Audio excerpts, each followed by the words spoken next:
De volta então à nossa parte 2 da aula, né?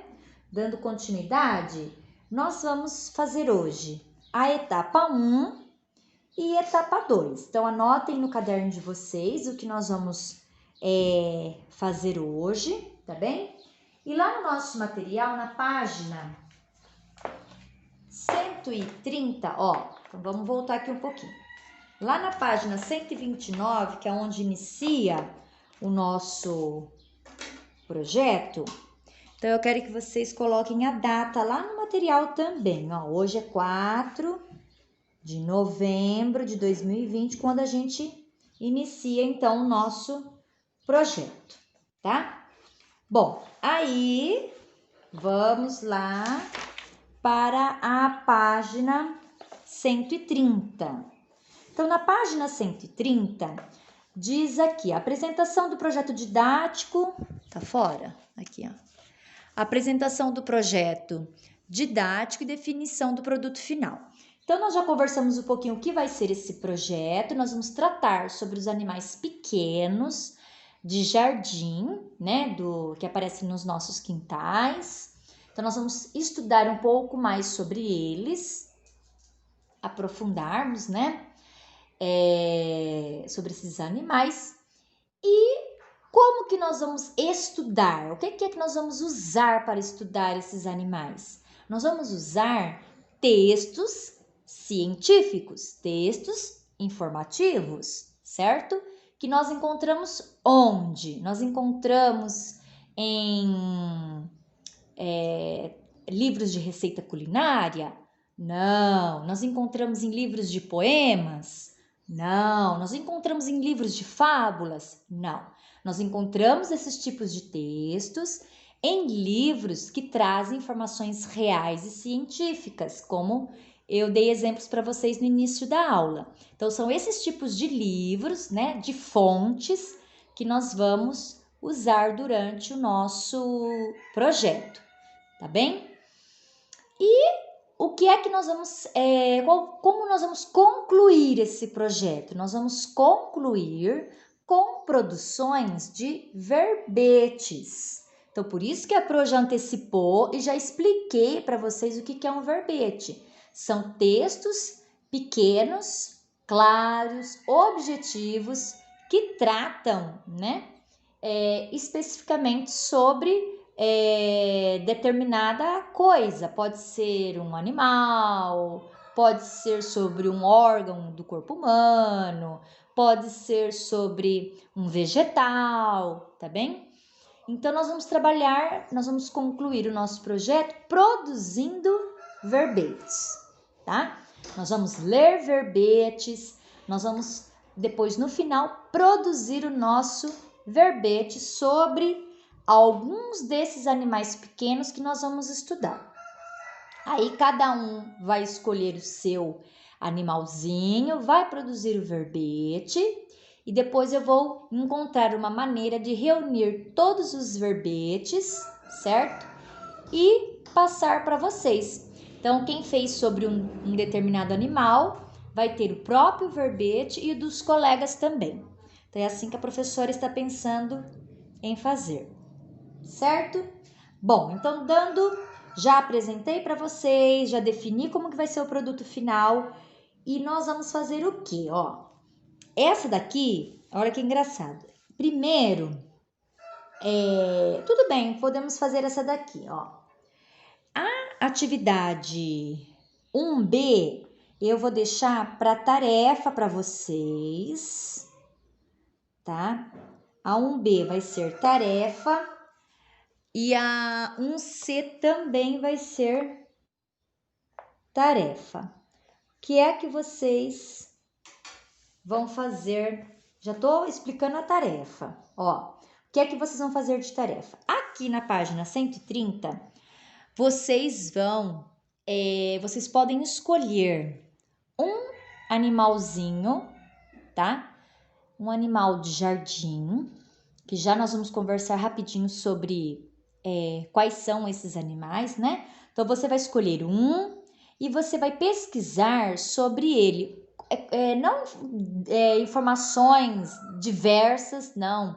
uma ou duas curiosidades que você encontrar sobre esse animal. Por exemplo, você vai pesquisar sobre a borboleta. Então, uma ou duas informações curiosas, né, que você tenha encontrado na sua pesquisa. Aí você vai anotar aqui, borboleta, e anota a sua pesquisa que você encontrou, tá? Suas informações que você gostou de saber sobre a borboleta, você vai anotar aqui. É isso, só sobre um animal só, tá? E na 1C? A 1C, você vai fazer uma lista de animais que vocês conheçam, que são pequenos e podem ser encontrados nos jardins, nos quintais, né? Então, aqui, ó, o que a gente pode encontrar? Nós podemos encontrar borboletas, grilos, besouros, joaninhas. O que mais que a gente pode encontrar? Tatuzinho, a gente pode encontrar caramujo, caracol. O que mais que nós podemos encontrar? São animais pequenos.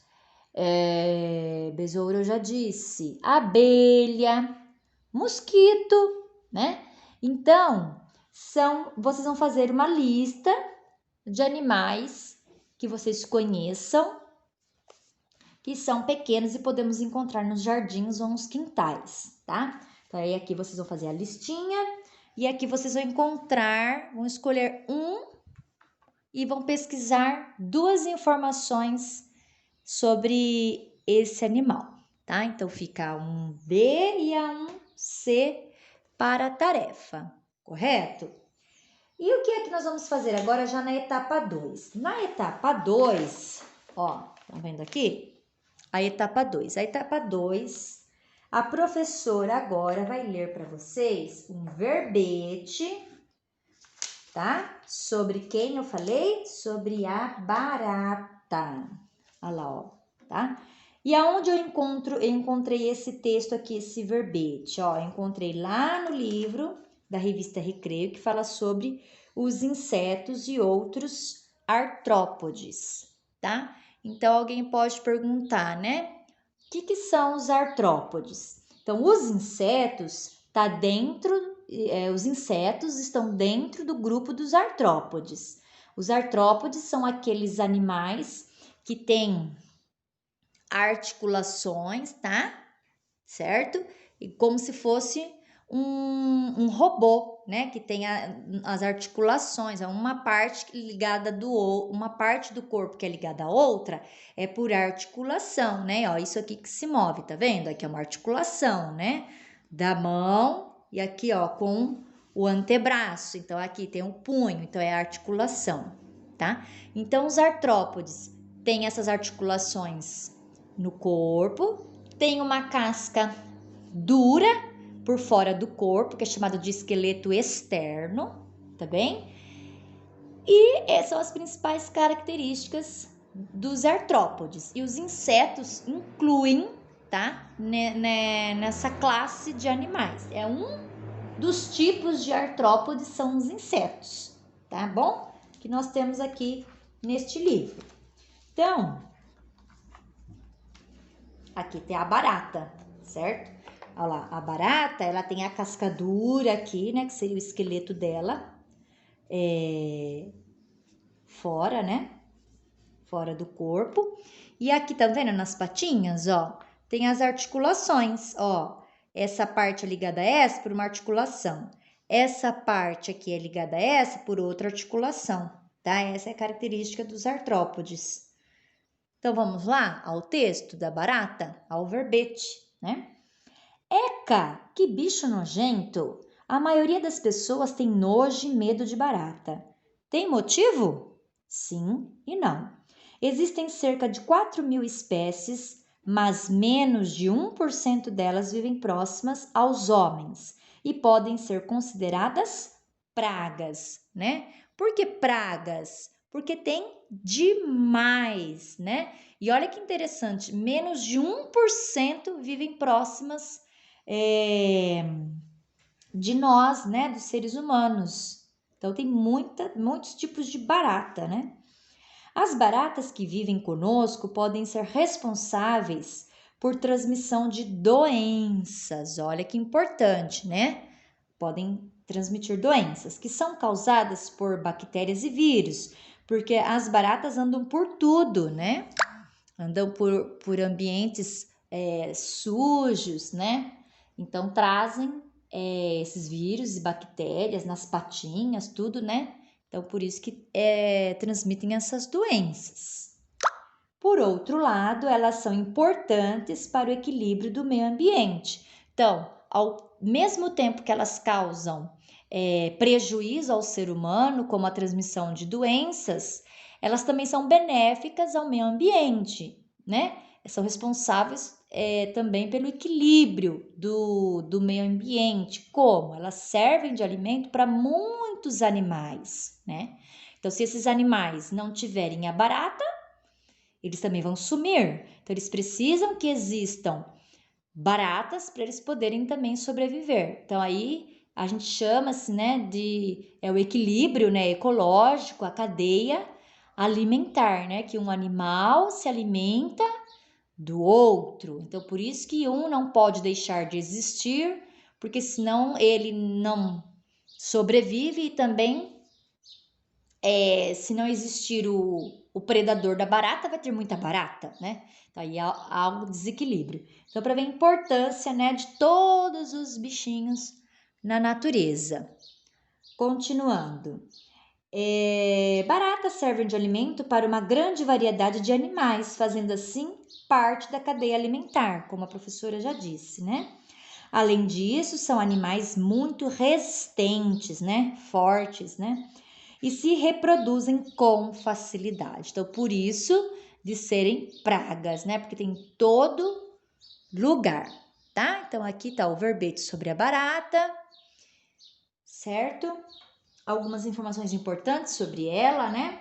E aqui nós temos as informações adicionais nos box, como eu disse, ó, tá? Então, o que que tem aqui, ó? Habitat. Lembra o que que é habitat? É onde ela vive. Ela é terrestre, né? Vive na terra. As selvagens vivem nas matas e saem durante o dia. Já as urbanas, em buracos, tocas, canos e esgotos, né? Então, olha só onde elas vivem e às vezes parecem nas nossas casas, né? Onde vive? Ó, no mundo todo. Então, existe barata no mundo todo. Tamanho: pode chegar a 10 centímetros de comprimento, né? Assim, né? Sim, mais ou menos. O que come? Tudo. Raízes, fungos, madeira e até isopor uma barata pode comer. Vejam só. Então, essas informações adicionais aqui se parece com o quê? Com qual tipo de texto que nós já vimos que se organiza dessa forma? Com uma ficha técnica, não é? Muito bem. Então, vamos ver agora esse aqui, ó, o último box aqui vermelhinho. Você já reparou que algumas baratas morrem de barriga para cima? Vocês já viram que tem algumas baratas que morrem de barriga para cima? Por quê? Uma das teorias é que ela faz isso para respirar quando jogam veneno nela, já que é pelo abdômen que ela absorve o ar. Então, ela vira de barriguinha para cima para poder respirar, né? Por causa do veneno, quando ela morre envenenada, né? Então, ela vira de barriguinha para cima para poder tentar respirar. Bom, então esse aqui é o verbete sobre a barata. E vocês puderem observar, por que a gente lê verbete? Por que a gente lê um verbete? Para dar risada? Não, a gente não lê um verbete para dar risada. A gente lê um verbete para saber montar alguma coisa? Também não, a gente não lê um verbete para saber montar alguma coisa. A gente lê um verbete para se informar. E você acaba se informando rapidamente sobre alguma coisa que você queira saber, não é? Porque ele é um texto curtinho e que traz informações específicas, né, sobre ali o assunto. Ó, rapidinho nós já ficamos sabendo sobre a barata, viram? E nem precisou ser um texto extenso, né? Um texto difícil de entender. Então, com um verbete, a gente já consegue saber várias coisas em poucas páginas e linhas. Certo, crianças? Então, o início do nosso projeto foi esse, tá bem? E aí, nas outras aulas, daremos sequência a essas atividades. E o que eu quero que vocês anotem, então, no caderno de vocês para deixar registrado. O título, que acredito que vocês já tenham anotado, as etapas que nós trabalhamos, tá? A etapa 1, que é a apresentação do projeto, e a etapa 2, que nós já iniciamos a leitura de um verbete, tá? Então, a tarefa, reforçando, é a 1B, que vocês vão colocar a curiosidade sobre um animal que vocês queiram, e a 1C, que é fazer a lista dos animais que vocês conheçam, tá? Que moram, né? Que vivem nos jardins e nos quintais, tá? Ah, formiga, esqueci da formiga, tem formiga também. E para finalizarmos, então, a aula de hoje, anotem no caderno o que é um verbete. Então, o que é um verbete? Se é esse texto que nós vamos nos aprofundar, nós vamos trabalhar, né? É um texto escrito de forma sucinta. O que é forma sucinta? Forma curta, né? Objetiva. Clara e objetiva. Feita especificamente para consulta, tá certo? Olha aqui a função do verbete. Para que ele serve? Para você consultar, para você se informar sobre alguma coisa. E não para você dar risada, para você passar o tempo, tá? É para consulta, certo? Para se informar sobre algo. Então, espero que vocês tenham gostado da aula, certo? E que tenham já estejam já mais sabidos um pouquinho sobre o verbete que nós vamos trabalhar aí várias semanas. Tá bom, crianças? Então, espero a postagem de vocês, da tarefinha. Até mais!